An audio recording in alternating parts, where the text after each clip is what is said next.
Okay, so I thought I'd show you a little bit of my workflow when working with Title Studio. I may cover some stuff that you already know, but hopefully this will make your workflow a little bit easier and answer some of your questions. Yeah, so if something doesn't work on your end the way you see me doing it here, shoot me a message, let me know. And just incidentally, I'm using Continuum 2019.52, which just came out. So just in case something doesn't match up with visually with what you're seeing.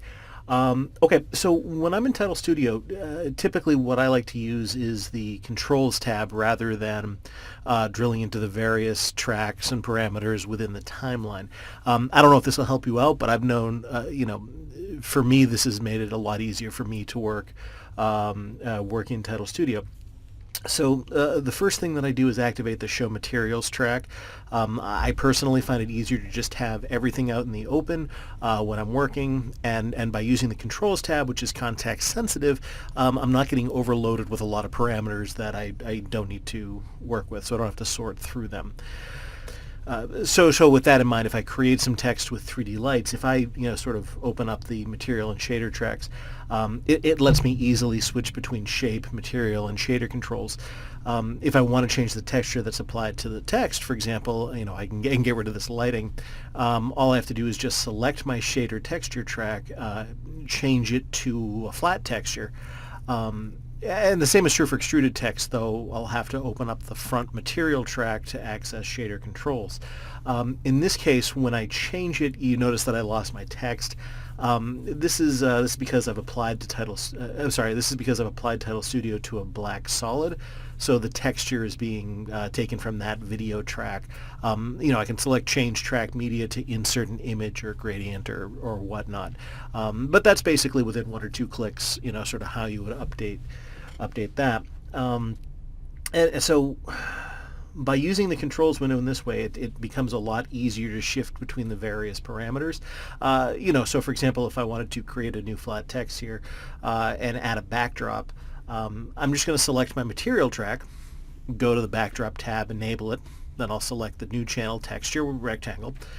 So this is the texture track that was just created for that backdrop we just enabled. I'm going to go to fill and then change the fill color. I can also change its shape and border from this menu as well. So it is, kind of cycle through the tabs and sort of get the various aspects of working with this shape. So yeah, that's that. One thing that you did mention was the hand tool to move the comp window, and there's a few shortcuts that make quick changes kind of easy. Instead of clicking on the hand tool, you can hit H to bring up the hand tool, and then A to return to the arrow, or, and this is what I typically do, if you just hold down the space bar, it's going to switch the hand tool for the duration of the press, and then switch back to the arrow automatically when you let go. That might be just a little bit easier to work with. I know I certainly prefer that. So in terms of using guides, there's two things that you're going to want to do. The first is enable rulers and guides, then enable grids and guides palette. You might have to relocate the window to a custom location. But basically just click and drag the ruler to set a horizontal and then a vertical guide. Then drag the object where you want it. You might have to do a little bit of adjustment, but depending upon the snap sensitivity setting, it may visibly jump, or just sort of subtly lock into place. Just remember to have the snap to guides enabled. You can adjust the guides, and the snap's going to update as well.